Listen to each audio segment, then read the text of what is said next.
Good day to everyone joining us, and welcome to today's X Talks webinar. Today's talk is entitled Optimizing Study Execution in Obesity Clinical Trials Considerations for Recruitment and Retention. My name is Sonia Hunt, and it's my pleasure to be your X Talks moderator for today. Today's webinar will run for approximately 60 minutes. This presentation includes a Q&A session with our speakers. This webinar is designed to be interactive, and webinars work best when you're involved. So please feel free to submit questions and comments for our speakers throughout this presentation by using the questions chat box, and we'll try to attend to your questions during the Q&A session. Now, this chat box is located in the control panel on the right-hand side of your screen. If you require any assistance, please contact me at any time by sending me a message using this chat panel. At this time, all participants are in listen-only mode. Please note that this event will be recorded and made available for you for streaming on xtalks.com. At this point, I'd like to thank Medpace who developed the content for this presentation. Medpace is a scientifically driven global full-service clinical contract research organization providing phase 1 through 4 clinical development services to the biotechnology, pharmaceutical, and medical device industries. Medpace's mission is to accelerate the global development of safe and effective medical therapeutics through its high science and discipline operating approach that leverages local regulatory and deep therapeutic expertise across all major areas, including metabolic disease, endocrinology, oncology, cardiology, central nervous system, and infectious diseases. Now it's my pleasure to introduce you to your speakers for today's event. And first, I'd like to introduce you to Dr. Yulia Luria. She works in the medical department at Medpace. Dr. Luria is a board certified in adult and pediatric endocrinology and nephrology with additional certification in cognitive behavioral therapy and obesity. She has more than 10 years of medical practice of treating adults and children with various endocrinological diseases, including diabetes and obesity. She has more than 10 years of experience in clinical research, including 7 years as an investigator and 10 years as a medical director, working across all phases in multiple therapeutic areas and with various therapeutic products, including small molecules, biologics, and biosimilars, advanced gene and cell therapies, and medical devices. Next, it's my pleasure to introduce you to Dr. Philippa Miranda, working within the medical department at Medpace. Dr. Miranda received her MD from Duke University School of Medicine and completed her residency in internal medicine and her fellowship in endocrinology at Duke. She served on the faculty in the Division of Endocrinology at Duke University Health System for 5 years prior to transitioning to industry in 2008. Dr. Miranda is board certified in endocrinology, diabetes, and metabolism. She has more than 15 years of CRO experience conducting clinical research studies and is well versed in the conduct and safety surveillance of studies in endocrinology, hepatology, and metabolic disorders. Next, it's my pleasure to introduce you to Andy Hood. He works in the clinical trial management at Medpace, and Andy started his clinical research career at Medpace in 2013, where he sharpened his strong leadership skills, propelling him into the role of CTM in 2017. And he has significant experience in global CTM in phase 2 through 3 trials, including 5+ years of CTM experience in the metabolic field, where he demonstrated his keen ability to successfully collaborate with KOLs in that space. And next, it's my pleasure to introduce you to Jensen Reyes Garcia in the clinical trial management team there at Medpace. And Jensen started his clinical research career at Medpace in 2018. Jensen has 9 years of experience in clinical trial management for phase 1 through 3, including a successful working relationship and collaboration with flagship sites and KOLs. He has demonstrated a passion for research, risk-based management approach, and leadership skills throughout his clinical career, where he has led multiple large global outcome trials. He received a Master of Science in Molecular Biology of Infectious Disease from the London School of Hygiene and Tropical Medicine, London, UK. Now, that the introductions are over, it is now my pleasure to pass the mic and the controls over to Jensen. So Jensen, when you're ready, you may begin. Excellent. Thank you for that lovely introduction. Should just be sharing our screen right now. And thanks everybody for listening. We'll be handing over to Andy and we'll get started with our agenda. Thanks so much, Jensen. We did just want to provide a quick overview of the topics we plan to discuss in today's webinar. We'll start with just a quick landscape update of where things sit in the obesity space. We'll then transition, from that landscape, where does it put us? What are the challenges that we're currently facing in successfully executing these trials? That includes a peek into the rapid enrollment challenge that we face and the strategies to mitigate those challenges, and then we'll transition into an equally important discussion on patient retention and minimizing patient dropout rates.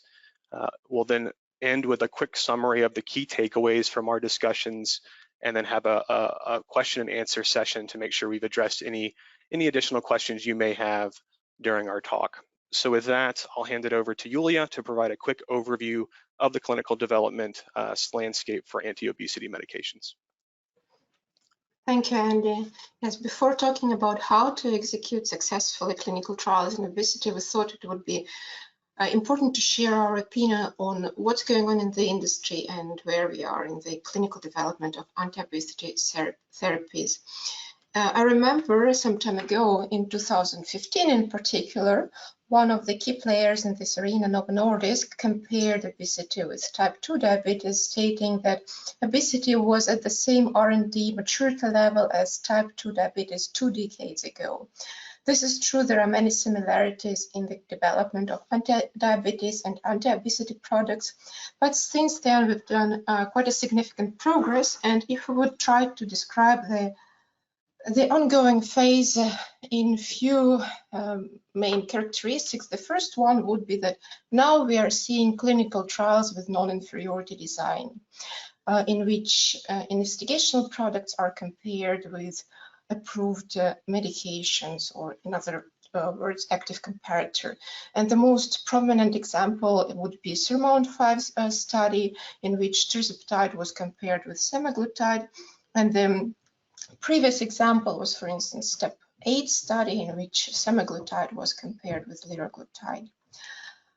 However, we are still far from that time when finding treatment-naive patients is a challenge, as it happened to be in type 2 diabetes, and still most of the studies in this indications, in particular early phases and phases 2 and 3, include placebo arm. However, the competition is growing, and presence of approved anti-obesity medications is shaping the landscape in terms of competition and study designs. And the competition includes is spread within one class of medications, between different classes of medications, in particular dual and triple incretin mimetics, and with new oral formulations of approved medications, for instance, oral semaglutide, and I'm referring now to OASIS clinical program now. But what's interesting, that regardless of increasing competition, it hasn't yet started to put negative impact on enrollment rates. And on the contrary, we are seeing that thanks to growing popularity of new anti-obesity agents, the last contributes to acceleration of recruitment in clinical trials, which are often seen as the only access to these products, considering the current circumstances. So partially due to the specifics of this time and partially due to the indication itself, we are facing two key challenges in clinical development of new anti-obesity agents, and they are rapid recruitment and high dropout rates. Thanks, Yulia. So with these two key challenges that we see in rapid recruitment and patient retention, now these are common to a number of therapeutic areas. However, looking at the landscape and the development in obesity trials, we're seeing that there are increasing complexities specific to obesity studies.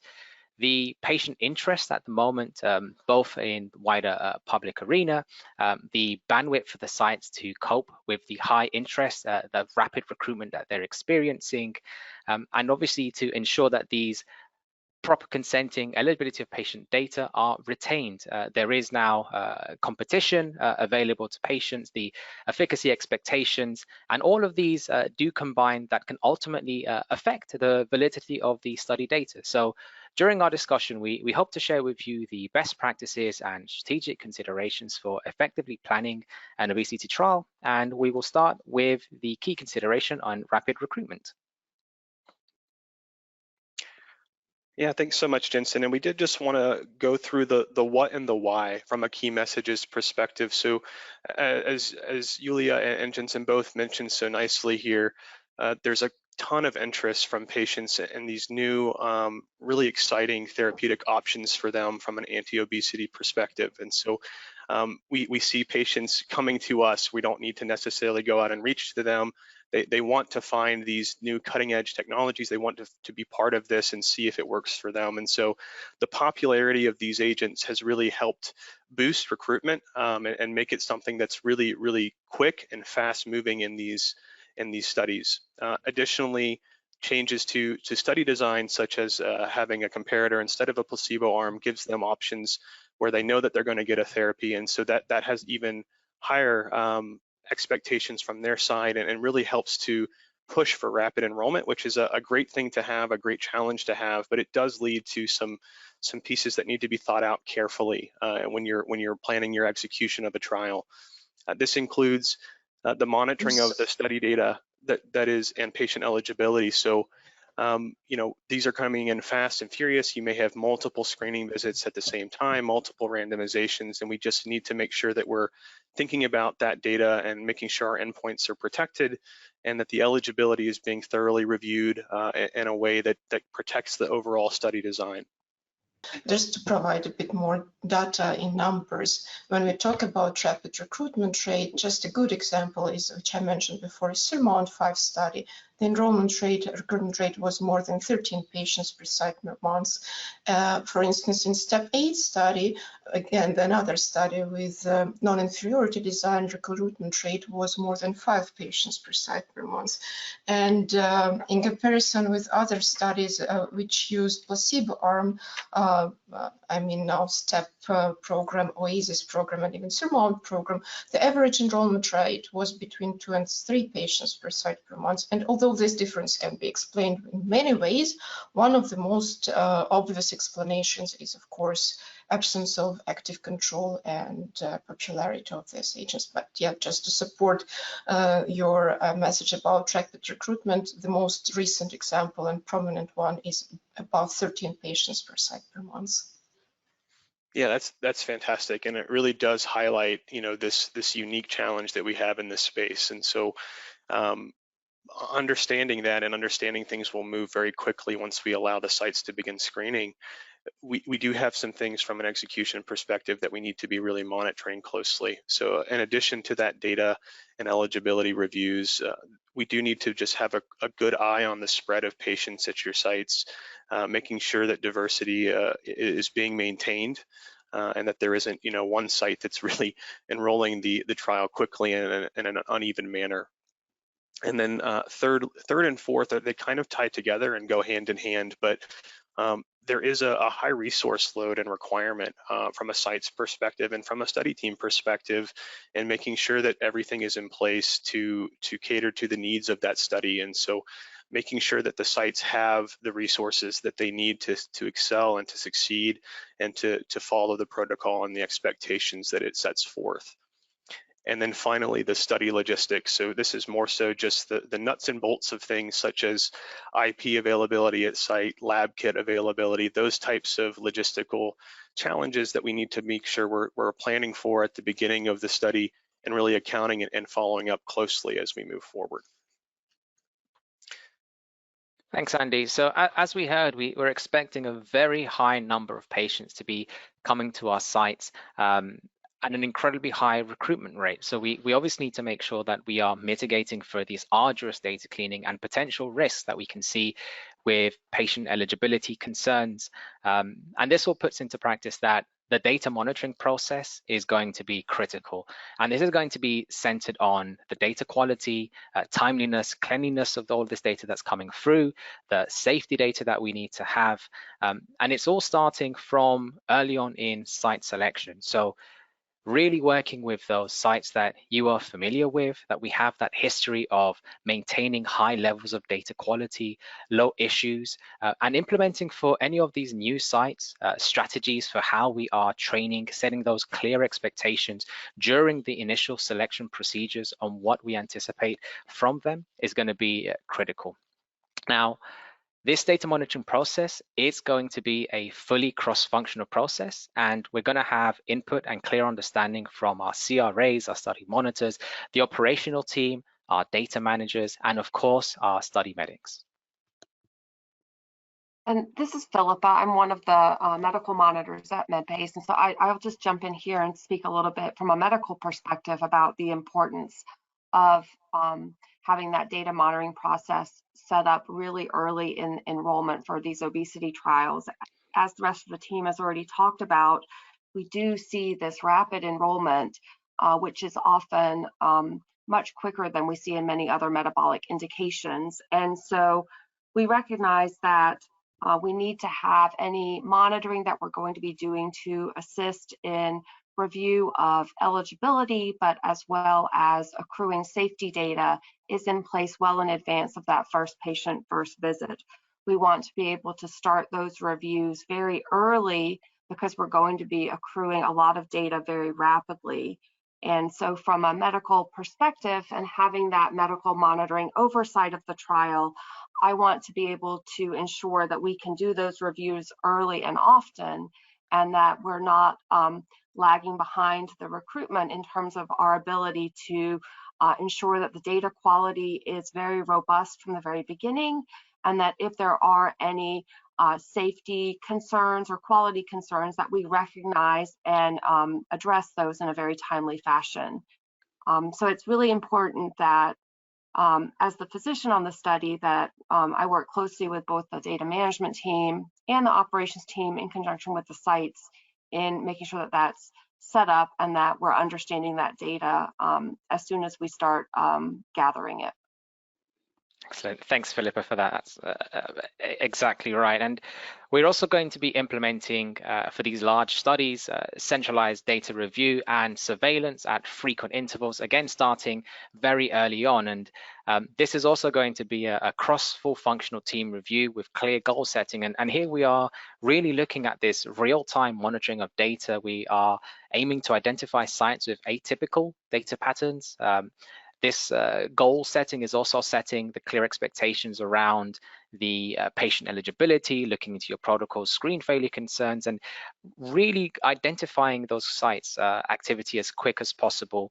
And to support, we'll have the monitoring plan, which will be developed with these short monitoring visit intervals. And that's really going to be giving flexibility to the study team, to the CRAs, really to target where this monitoring needs to be taking place.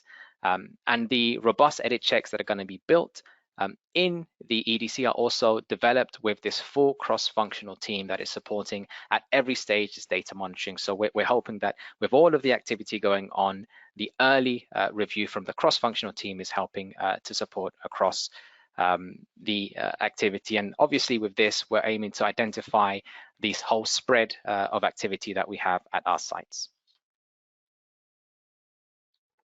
Yeah, and I think, you know, it's a great point with the monitoring plan and the cross-functional piece here, because the CRAs really are our mouthpiece to the sites, the first line that they have in communications for the study overall. So, you know, having medical and the data management team as well as the operations team as part of the planning, but then really communicating that to our CRA teams and their monitoring plan, and so that they understand the expectations, they know, you know, the endpoints of the study and what we're really looking for from a process perspective is key. And it really spreads into our next topic here, which is the uneven spread of subjects at a few sites.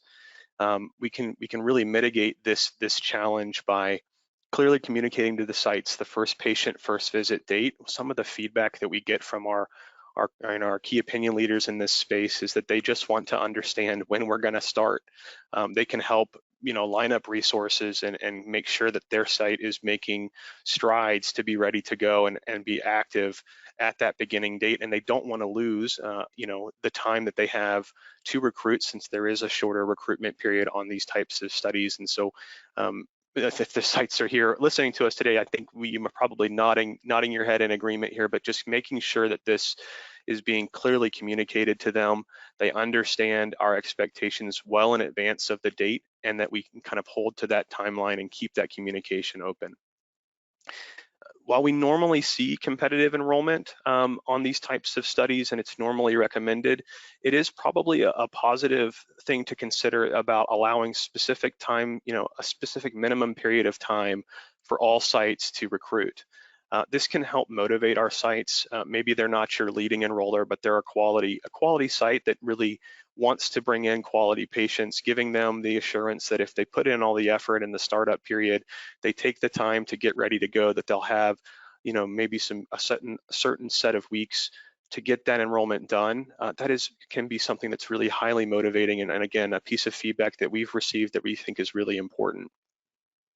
And then just understanding what their process is, how they find these patients, and that's this third topic here. So a unique recruitment and retention plan that's tailored to the site. So meeting with them at the beginning of the study and walking through how do we identify these patients? What's the pathway that we find the patients in, and is there some way that we can help supplement that process? If the site is basing most of their patients on a database search, maybe an IE criteria checklist or something along those lines. If they're heavy on referrals from other clinics, maybe a referral letter that can be provided to them that's branded and has all of the study information that's key, so that those referral centers know what to look for. Even some flyers or brochures that they can put in their waiting rooms, really understanding how they find the patients and helping supplement that process. And then understanding their expectations as well. So how many patients are they expecting to see? How many patients do they think they're going to screen? And then following up with them during the recruitment period to see if their plan is working. And if so, sharing their successful processes. And if it's not, understanding what may be the roadblock or obstacles that's keeping us from achieving the expectations we set out at the beginning, and seeing if we can remove those for them so that they can be successful, which is everybody's goal at the end of the time. Finally, these things do move quickly, and oftentimes there are unanticipated maybe questions or things that come up, topics that come up, and changes that we have to address and account for. And so clear communication of any updates or any processes or where things sit is really going to be key. And those can be communicated during those regular teleconferences with investigators and site staff. And maybe also as a medical manager, I would like to chime in here, because for me it is very important to hear feedback from investigators, what's going on at their sites. I agree with Andy absolutely that things are changing very quickly in this indication, and sometimes sites with very impressive database or large registry of patients waiting for the clinical trial may achieve their saturation point unexpectedly soon, or they may see such challenge as another investigational site opened recently in a close proximity with a new compound more appealing, or with a clinical trial without placebo arm, or just maybe people in their community started to use very fancy mobile applications with the cognitive behavioral therapy tools. So all this feedback, site-specific feedback, is very important to hear early enough to integrate it into our overall plan of recruitment and retention, and to help us to analyze site-specific metrics more accurately. No, it's a great point, Yulia, and I think having that physician embedded and that medical team member on those calls really is a huge asset to the team, and the investigators, both the primary investigators and sub-investigators. Their time is valuable, and understanding that there's a medical team member who's there that can answer maybe questions that they have, or speak to things that are challenging from a medical perspective, really does help us get better turnout and more engagement from our investigators on those teleconferences. And so it really is a key to making sure that they're aware of the study ins and outs, and we have somebody on the line to answer any questions they may have.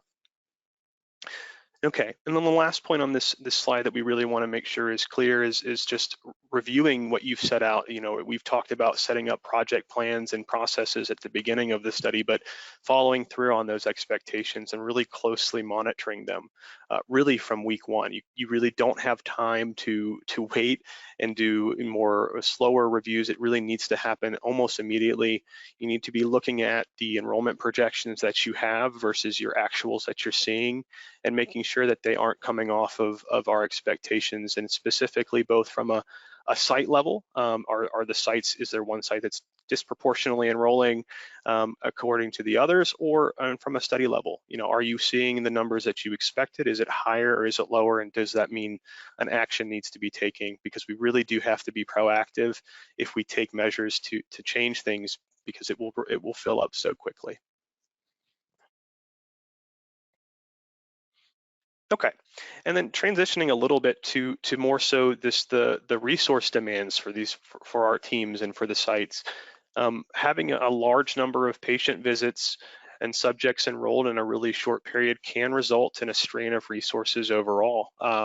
You know, there's going to be a high demand for the need for investigator time and coordinator time, and understanding that is a strain on them, and making sure that they are aware of the expectations is going to be huge. And so from a mitigation perspective, we need to make it as easy and as efficient as possible for them to execute, so that they're not spending unneeded time trying to find answers to things. It needs to be very, very clear, and giving them supplemental information and documentation to help be more efficient.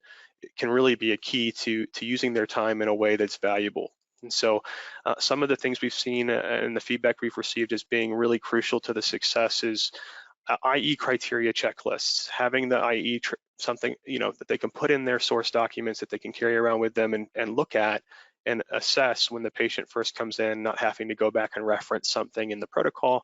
Makes it very quick and easy for them to understand.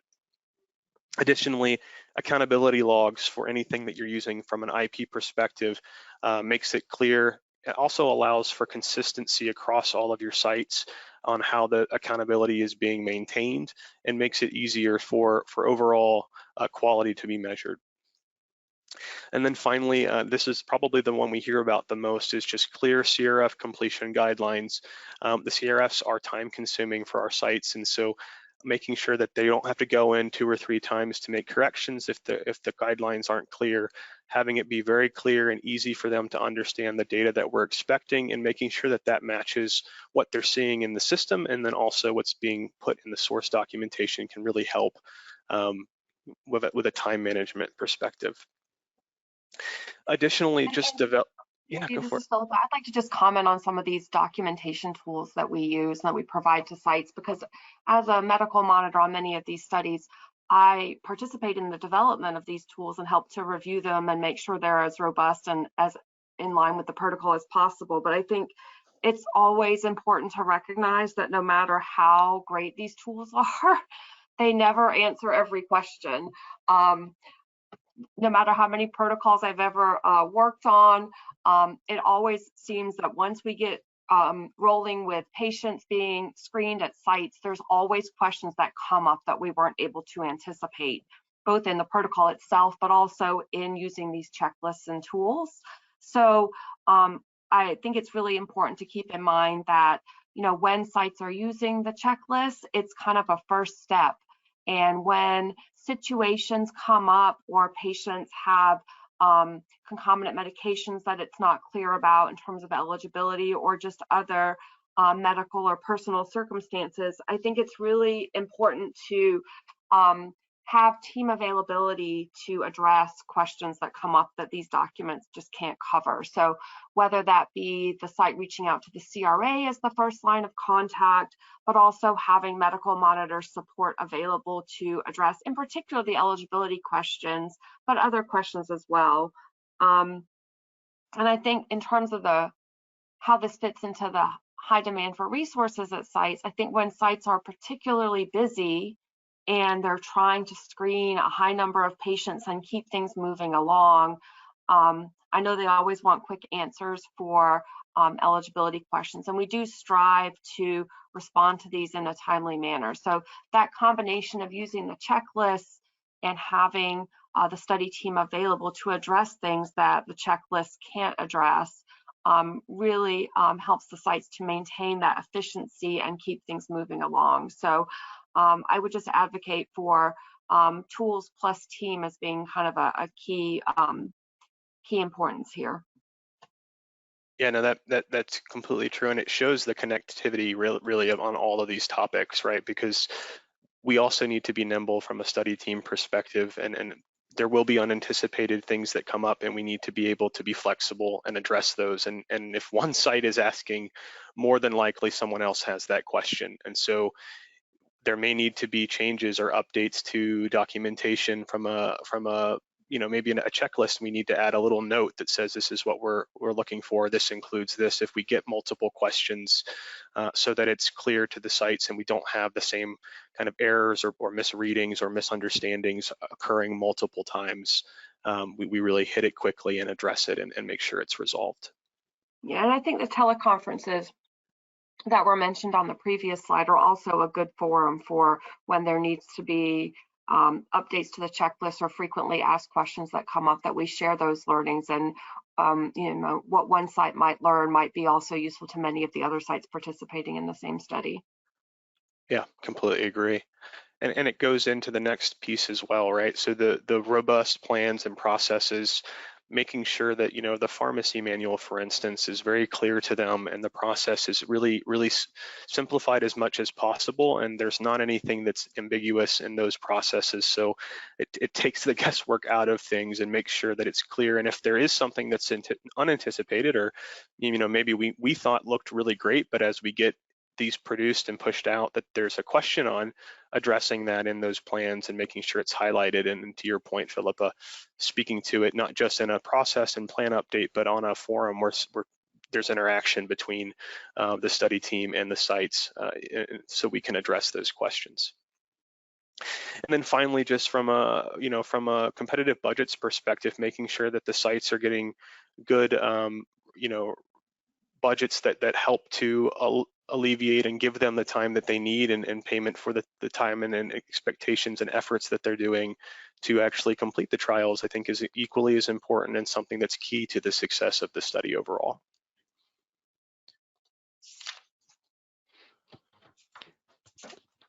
Now, looking at the study logistics, definitely something we cannot overlook.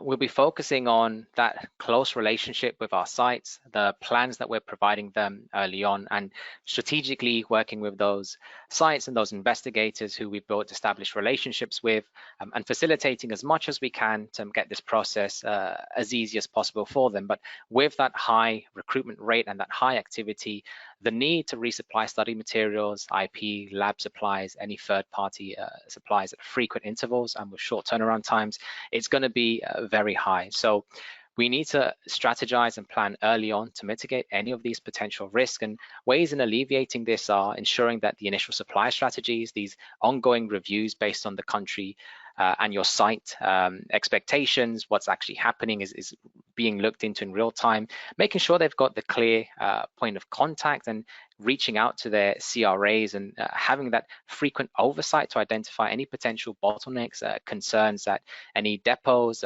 delays, any regional concerns that are impacting, and being quick to uptake and really support this.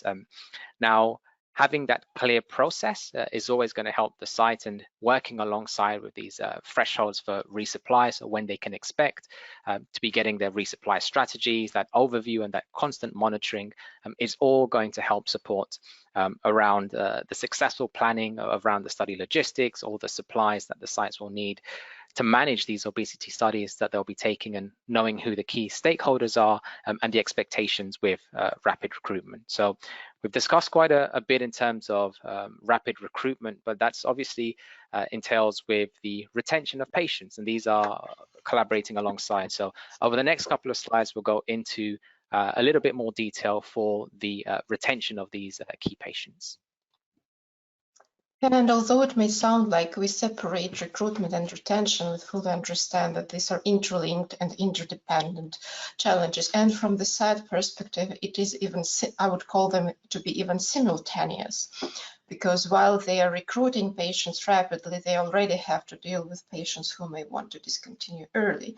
And when we were thinking again about what and why, how to describe this challenge in a simple language formula, we came to this formula, which you can see on the screen. The dropout risk is defined by three elements: perceived effect, tolerability, and alternative treatment options. And what we mean by that, by perceived effect, what we mean is, of course, what is the effect patients perceive in the study and whether they see weight loss effect or not. Usually they do want to have a weight loss effect, and quite early in the study. When we're talking about tolerability, the first probably what comes to our mind is tolerability of the investigational product, but also tolerability of other study requirements should be considered, and this include diet and lifestyle interventions and overall burden of study procedures. We need to keep in mind that population enrolled in this study is an active population, and they do not appreciate much interventions, significant interventions in their everyday routine. And the third element, access to alternative treatment options, include, but is not limited to, readily available alternative treatment options, and including improved medications, off-label use of anti-diabetic medications, and competing clinical trials. So this is the formula which we thought nicely describes this second key challenge, retention, and we would like now to focus more on the solutions.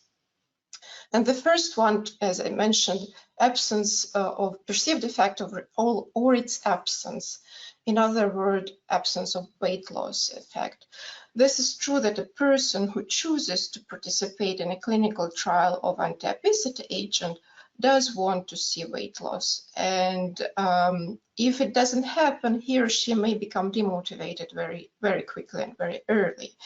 But usually sites who participate in the studies, investigators, they are very experienced in managing patients' expectations, and this is part of long-term weight management programs, which may include setting up realistic expectations, helping to implement small changes in environment and everyday routine, addressing upfront anticipated phenomena such as diet fatigue or weight plateau effect.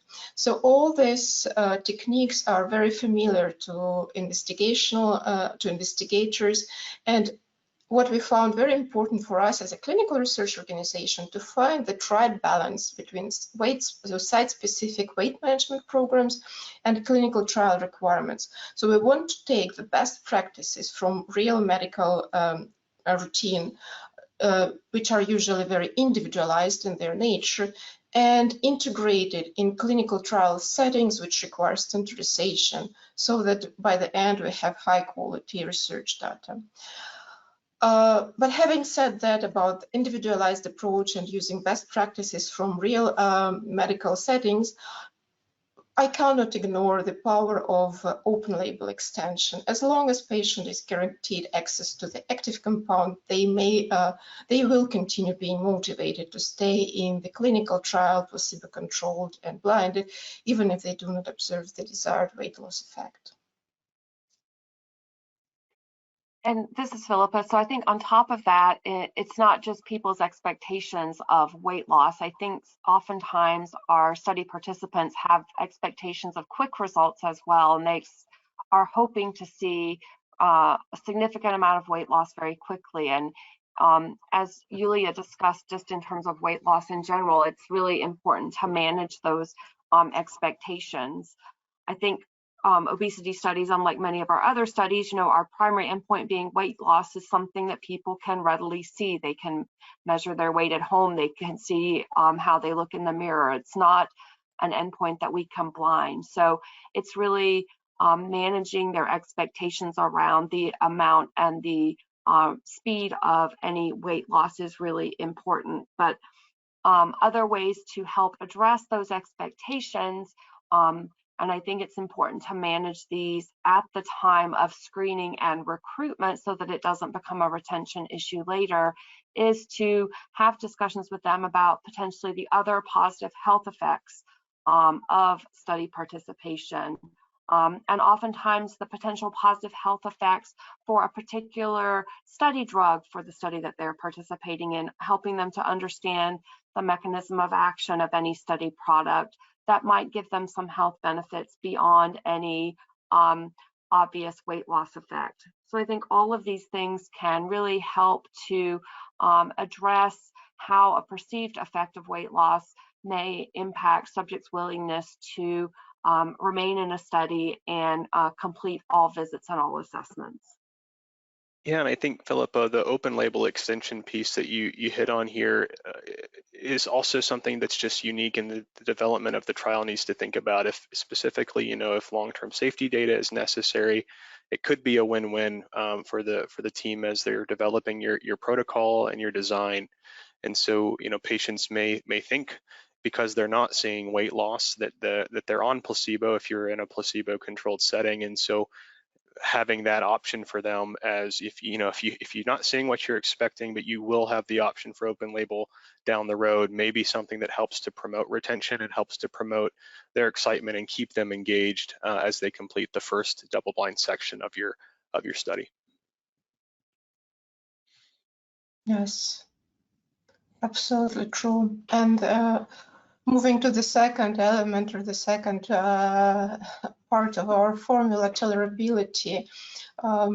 Before talking about tolerability of the investigational product, I just want to elaborate a little bit on the tolerability of diet and lifestyle interventions.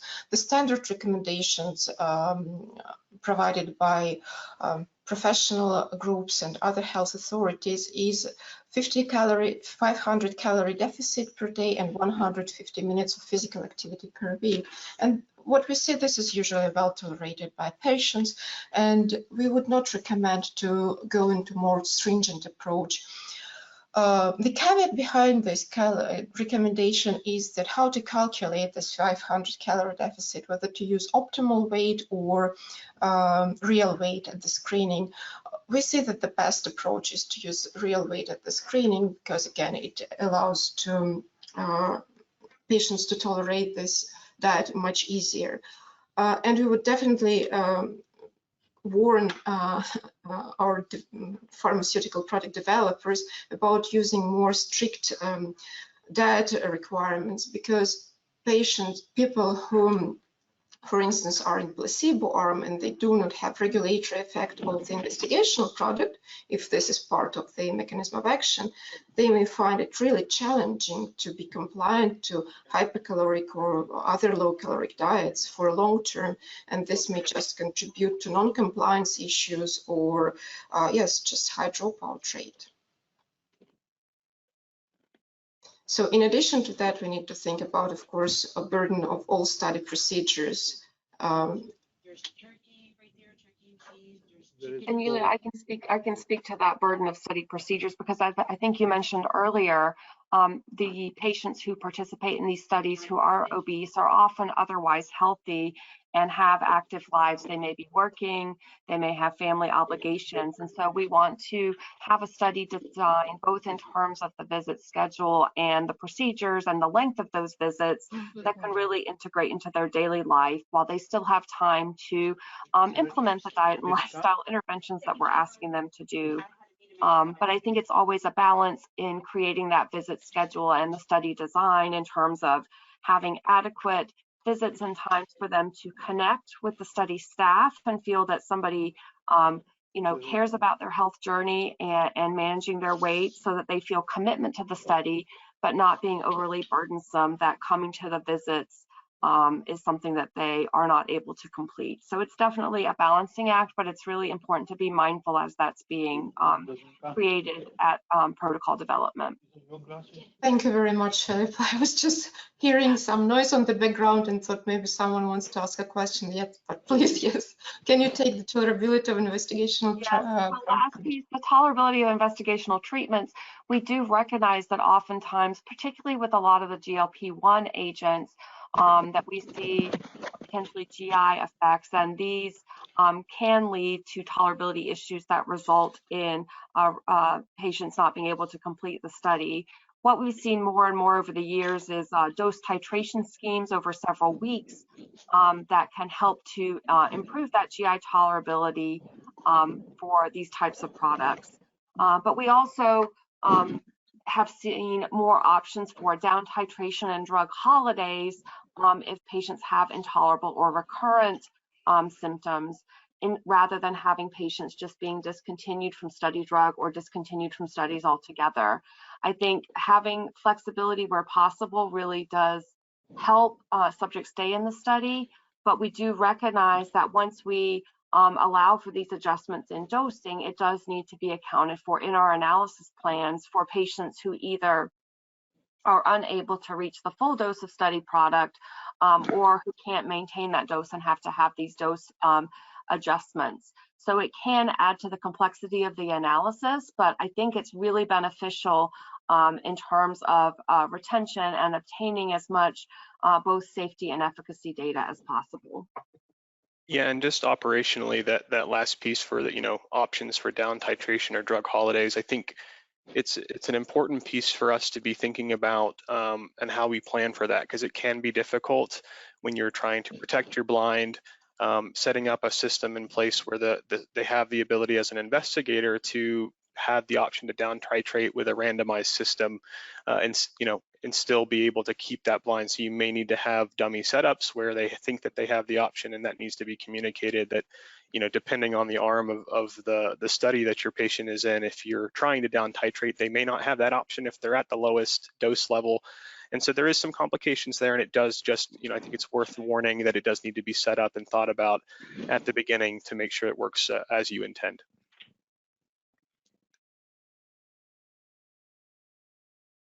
And I think the last piece in terms of our retention equation is around access to alternate treatment options. We do recognize, as we've been successful in drug development in this space, that there's more and more alternative treatments that may be available to our patients. And so it's really important to discuss expectations at screening in regards to these alternative treatments. We recognize that patients who have access to these alternate treatments through insurance or can afford them may be at higher risk of dropout if they're not seeing a weight loss benefit. But we do need to keep these alternate treatments in mind in terms of managing subjects' expectations. And I think this is also where our investigators play a key role in terms of talking to participants about the benefits of trial participation and making sure that any considerations for alternative treatments are something that a potential subject is willing to wait to pursue till after study participation, and really kind of making sure that this is discussed in an open fashion, even at the time of recruitment. Yes, to go back to our last bullet points in this slide, off-label use of medication with the same mechanism of action for weight loss.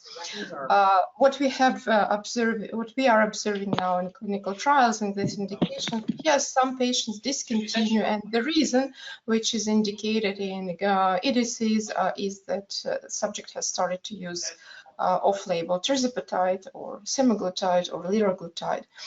What is important here probably to for investigators to keep in mind that they do need to have quite frequent interactions with the subjects and to remind them about prohibited medications in the study, and also educate on limitations of off-label use of any products in principle. And also, it is very important to establish the trust with the patients so that they don't try to hide the opportunity to use any medications for weight loss as an off-label option. And maybe to finalize and to wrap up our topic with the same point which I started with our presentation, competition. Competition can be at different levels, industry level, site level, and individual subject level. So competition amongst obesity clinical trials at an individual subject level. In principle, what solutions can exist here? Of course, the most efficient would be to minimize the size of placebo arm when possible, or transition to non-inferiority design again when possible if the stage of clinical development, mechanism of action, and anticipated effect allows to do so. But otherwise, all previously discussed solutions are applicable to address competition at an individual level. And what is important that if an investigator delivers the message that a patient is taken care of comprehensively, not only weight, but also health is going to manage with this particular site, this will be a strong foundation for commitment, not only to clinical trial, but to the investigational site. And I think with this note, we can move to our key takeaway messages to summarize all the points we have just discussed. Yeah, perfect. Thanks, Yulia. And I think we can really boil down the rapid recruitment strategies to 4 main topics. In ways that we mitigate these challenges is just frequent and cross-functional review of the data and the patient eligibility, making sure the full study team is aware of our expectations, our goals, and that we're working together to make sure that this is reviewed starting at the very beginning. Clear and frequent communication to our sites from the get-go when those timelines are expected to start. Also, when, if anything changes or there's any type of pivot, that is really clearly and quickly communicated to them so that they're able to take action as is necessary. The final 2, again, tied together, is just tools and processes to aid efficiency. There's a high resource load and bandwidth necessary to be able to account for that rapid recruitment. And so any way as a study team that we can aid and make this process more efficient will only help really enhance the study overall across all of our sites. And then finally, from a study logistics perspective, just making sure you're being strategic in your planning of tools and supplies, and that the oversight is being maintained, and that it's clear from a site perspective their responsibilities and yours, and so that you can be successful and there aren't delays that are tied to logistics. So with that, I will hand it to Philippa for the maximizing retention piece. Thank you, Andy. So our final takeaway messages in terms of maximizing patient retention, I think the most important thing here is that really retention begins with our first subject enrolled, and it really does require a patient-centric approach to having patients successfully complete our studies.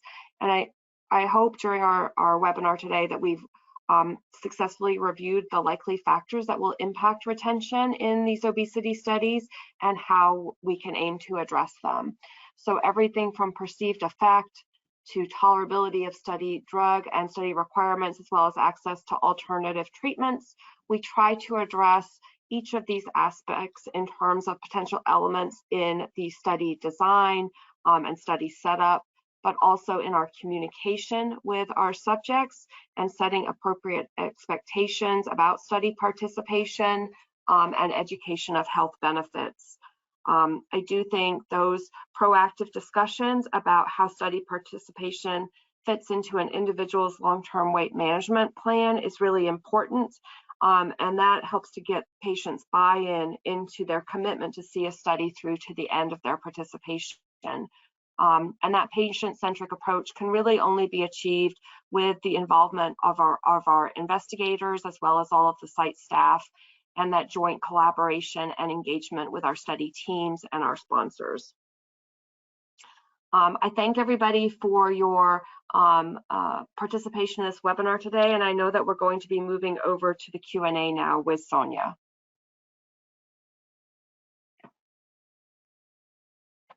Well, I'd first like to say thank you very much, everyone, Jensen, Andy, Philippa, and Yulia, for that great presentation. I hope everyone enjoyed it. We have now just enough time for maybe 1 or 2 questions, but remember, audience members, you still can send in your questions by using that questions box, and the team at Medpace will follow up with you if we do not address it during the time we have together here for the Q&A. So I will start with the first question here. This audience member is asking, do you imagine that studies that are aimed at obesity patients but don't offer a weight loss effect would also be as attractive and as a site we can expect a high-paced recruitment process? Who'd like to tackle that one? Yeah, well, maybe I can start, and I welcome my colleagues to join. Okay. Thank you. This is Yulia Luria, yes.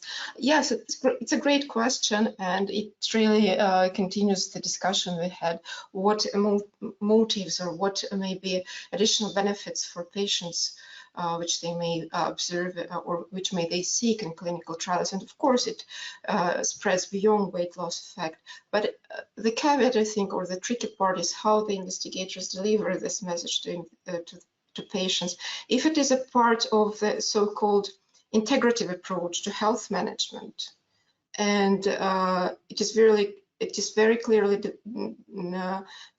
delivered to patients what health benefits they may have from participation in clinical trial, yes, we can anticipate quite a good enrollment rate in the studies, probably not as high as in Sermon 5, which I keep citing, but still I think, yes, quite a high enrollment rate can be anticipated.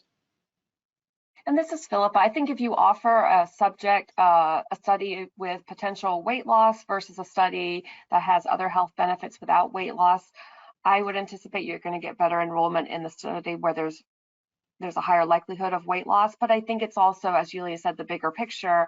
If there's more of a side effect or you know, like GI side effect risk with the weight loss study, a subject might be more interested in a study with other health benefits that might have a cleaner safety profile. So I think it's always a holistic picture, as Julia commented on.